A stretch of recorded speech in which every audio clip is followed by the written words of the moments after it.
Good morning student. आज फिर से हम क्लास 9 का चैप्टर नंबर 13 आगे कंटिन्यू कर रहे हैं, जिसका नाम है why do we fall ill.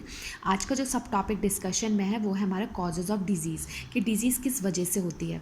Disease का सबसे मेन कारण होता है, डिजीज़ का सबसे बड़ा कारण एक तरीके से मानो तो वो है पुअर हेल्थ। अगर हमारी हेल्थ अच्छी नहीं होगी, अगर हम हेल्दी नहीं होंगे, तो इसका मतलब है कि हम हेल्दी क्यों नहीं है, क्योंकि हमें प्रॉपर तरीके से फूड नहीं मिल रहा, प्रॉपर तरीके से न्यूट्रिशन नहीं मिल रही है हमारी बॉडी को, प्रॉपर तरीके से हम अपनी बॉडी की केयर नहीं कर रहे, तो उसकी वजह से हमें क्या हो सकती है, डिजीज़ हो सकती है।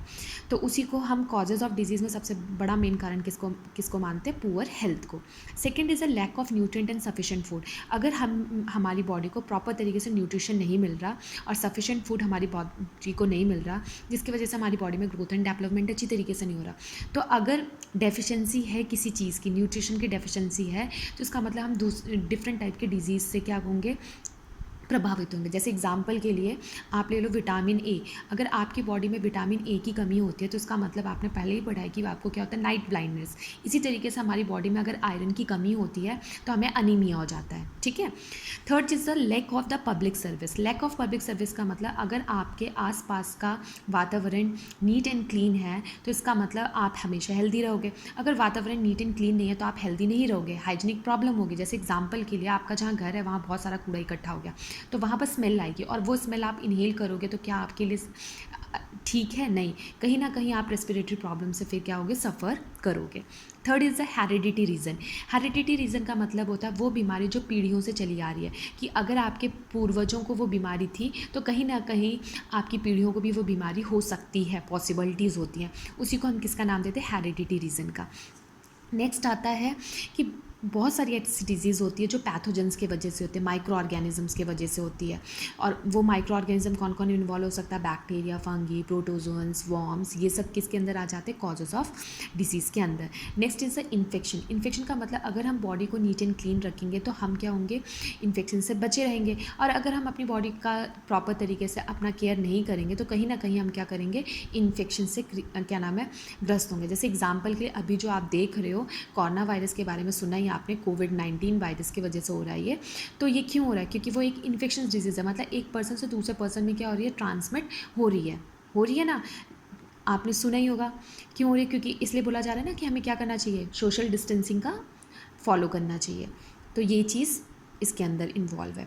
नेक्स्ट आता है अब टॉपिक, वो है हमारा सिम्टम्स। जब हम सिम्टम्स की बात करते हैं तो a change in our body that is a sign of illness. Symptom का मतलब होता है लक्षण। अगर हमारी बॉडी में कुछ लक्षण दिखते हैं किसी बीमारी के, उसी को हम किसका नाम देते हैं, सिम्टम्स का। ठीक है, हिंदी में क्या कहते हैं उसे, लक्षण।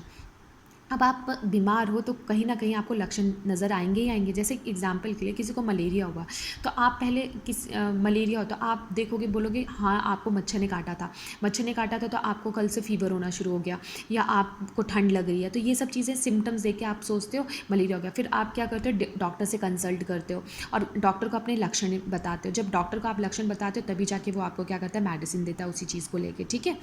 और अगर वो लक्षण से फाइंड आउट कर लेता है डिजीज़ को तो ठीक है, वो आपको मेडिसिन प्रोवाइड कर लेता है। और कभी कभी क्या होता है, डिफरेंट टाइप के डिजीज़ होते हैं पर उसका सिम्टम्स सबका क्या होता है, सिमिलर होता है। तो डॉक्टर को क्या कराना पड़ता है, आपका टेस्ट कराना पड़ता है, और टेस्ट कराने के बाद ही आपसे वो कंफर्म करता है कि आपको ये डिज़ीज़ हुई है।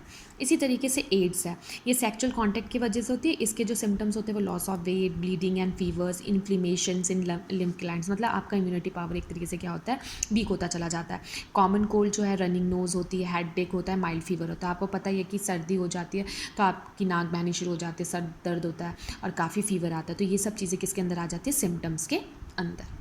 नेक्स्ट डिस्कस करते हैं infectious disease. The disease which spread from one person to another easily are called infection disease. वो डिजीज़ जो एक पर्सन से दूसरे पर्सन पे क्या होती है, फैल जाती है, उसी को हम किसका नाम देते हैं, इन्फेक्शियस डिजीज़ का, जिसमें दो वर्ड्स इन्वॉल्व होंगे। First is a pathogens and second is a vector. तो 1 मार्क्स में क्वेश्चन आ जाता है डिफाइन करने के लिए, तो आपको पता होना चाहिए। पैथोजेंस का मतलब होता है वो ऑर्गेनिज्म जो डिजीज़ कॉज करता है, उसे हम किसका नाम देते हैं, पैथोजेंस। और पैथोजेंस में कौन होते हैं, जैसे वायरस है, बैक्टीरिया, प्रोटोजोन्स है, फंगी, ये सब चीज़ें किसके अंदर आते हैं, पैथोजेंस के अंदर। नेक्स्ट आता है वैक्टर। वैक्टर का मतलब होता है the organism which spread the disease. वो ऑर्गेनिज्म जो डिजीज़ को क्या करता है, स्प्रेड करता है, उसी को हम किसका नाम देते हैं, वैक्टर का नाम देते हैं। ठीक है। जैसे एग्जाम्पल के लिए मलेरिया, अगर आपसे कोई भी पूछे मलेरिया का पैथोजेंस कौन है, तो आप बोलोगे प्रोटोजोआ, और वो कौन सा है, प्लाज्मोडियम। और अगर आपसे वेक्टर पूछा जाता है तो आप क्या बोलोगे, मॉस्किटो होता है, और वो कौन सा मॉस्किटो होता है, फीमेल एनोफिलीज। इसी तरीके से डेंगू की बात की जाए तो डेंगू में जो पैथोजेंस इन्वॉल्व होता है वो है डेंगू वायरस, और उसका जो वेक्टर होता है वो क्या होता है, आपका एडीज मॉस्किटो। ठीक है। इसी तरीके से प्लग होता है जिसमें पैथोजेंस क्या होता है, बैक्टीरिया, और वेक्टर जो कैरी करता है प्लग को वो कौन होता है, रैट फ्ली। ठीक है, इसलिए बोला जाता है ना अपने खाने को ठीक ठाक ढक के रखो, कहीं चूहे ना क्या नाम है खाना शुरू कर दे, तो उससे आपको प्लग हो सकता है। नेक्स्ट हो जाता है फ्ली। फ्ली का मतलब समझो, रेड फ्ली, उसके अंदर कीड़े होते हैं उसके शरीर के अंदर। एम्यूबाइसिस का मतलब होता है, पैथोजेंस कौन होता है, प्रोटोजोआ, जिसमें आपको डिसेंट्री लग जाती है, और उसका कैरियर कौन होता है, हाउस फ्लाई। आपने देखा होगा कि मक्खी जो होती है एक जगह से गंदगी से दूसरी जगह बैठती है, तो इसका मतलब उससे क्या हो सकता है, आपका फूड भी क्या होता है, ख़राब हो जाएगा, और अगर आप उसे लेते हो तो आपको डिसेंट्री होनी शुरू हो जाती है। ठीक है, इस डिजीज़ से ग्रस्त होता है। क्लियर हो गया यहाँ तक। अब आते हैं हम इसी के अंदर इन्फेक्शंस डिजीज़ के अंदर ही अब मैं आप और डिस्कस करती हूँ डिटेल में। जैसे यहाँ पर मैंने बता दिया आपको, वायरस से जो डिज़ीज़ होने वाली है वो वायरस से कौन सी होगी, आपको common cold, influenza, measles, chicken pox, AIDS और हेपेटाइटिस बी। ये सब चीज़ें, ये डिज़ीज़ किससे क्रिएट होंगी, आपकी प्रॉपर तरीके से ये डिज़ीज़ आप किससे क्रिएट होंगी, वायरस से। अब वायरस के बाद नेक्स्ट डिज़ीज़ आती है वो है आपकी बैक्टीरिया से।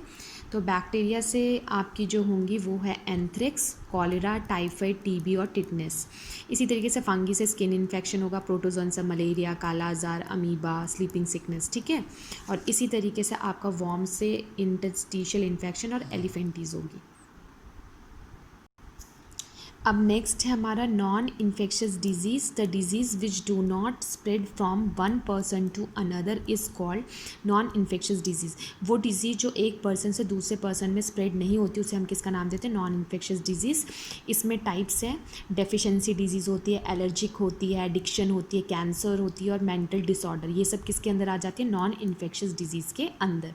अब मैं इससे डिटेल में बता देती हूँ आपको। जैसे डेफिशिएंसी डिजीज़ है तो बहुत सारे न्यूट्रिएंट्स और हार्मोन्स की अगर हमारी बॉडी में कमी हो जाती है तो उसे हम किसका नाम देते हैं, डेफिशिएंसी डिजीज़। जैसे डायबिटीज़, स्कर्वी और अनीमिया। ठीक है, अगर इंसुलिन की कमी हो गई तो आपको डायबिटीज़ हो जाएगी। अनीमिया, स्कर्वी आपको पता है विटामिन ए क्या नाम है, आयरन के वजह से, विटामिन सी, इनके वजह से आपको ये डिजीज़ हो जाती है। नेक्स्ट आता है एलर्जिक। एलर्जी के अंदर के का मतलब होता है जब हमें किसी चीज़ से एलर्जी होती है और हम उस इन्वायरमेंट में नहीं रह पाते। तो सबसे ज़्यादा क्या है, आपको अस्थमा वाले पेशेंट्स को आपने देखा होगा वो प्रॉपर तरीके से सांस नहीं ले पाते। Next is mental disorder. Mental disorder का मतलब जिसमें हम डिप्रेशन में चले जाते हैं, हम नेगेटिव चीज़ों को ही सोचते हैं, हम लोगों से कट हो जाते हैं, हम अपनी बातों को किसी से शेयर नहीं करते, तो हम धीरे धीरे किस में चले जाते हैं, डिप्रेशन, और हम कोई गलत कदम उठा लेते हैं। Next is the addiction. Addiction का मतलब होता है जब हम एल्कोहल और ड्रग्स ले रहे हैं, तो एल्कोहल और ड्रग्स को हम ले रहे हैं तो उससे हमें डिजीज़ हो सकती है। ठीक है, उसी को हम किसका नाम देते हैं, नॉन इन्फेक्शन डिजीज़ का। नेक्स्ट इज डीजेनरेटिव डिजीज़ का मतलब होता है कि जब हम धीरे धीरे बुढ़े होते चले जाते हैं तो इसका मतलब हमारे जो ऑर्गन्स है वो भी धीरे धीरे क्या होते हैं, वीक हो जाते हैं। तो इससे जो डिजीज़ होती है हमें मेलफंक्शनिंग ऑफ इंपॉर्टेंट ऑर्गन्स का, वो है हमारा हार्ट डिजीज़। नेक्स्ट आता है कैंसर। कैंसर के अंदर क्या होता है, जो सेल्स होते हैं वो प्रॉपर तरीके से उनका जो साइकिल होता है, सेल्स क्या होते हैं, पॉलीफ्रेट होना शुरू हो जाते हैं और अपनी ही सेल्स को क्या करते हैं, मारना शुरू कर देते हैं। तो उस टाइम पे हमें कौन सी डिजीज़ होती है, कैंसर। तो इसका मतलब ये नहीं है कि हम क्या नाम है, अगर किसी कैंसर के पेशेंट से आपने हाथ मिलाया तो आपको कैंसर हो जाएगा, ऐसा नहीं होता। एडिक्शन मतलब किसी अल्कोहल वाले के साथ खाना खा रहे हो या हाथ मिला रहे हो जिसका मतलब आपको वो चीज़ हो जाएगी, नहीं। ये बस ये होता है कि ये इनफैक्ट हेल्दी पर्सन से क्या नाम है, इन्फेक्टेड पर्सन से हेल्दी पर्सन में ट्रांसफ़र नहीं होती है डिजीज़। तो होप करती हूँ आपको ये अच्छी तरीके से समझ में आ गया होगा। Thank you for watching this video.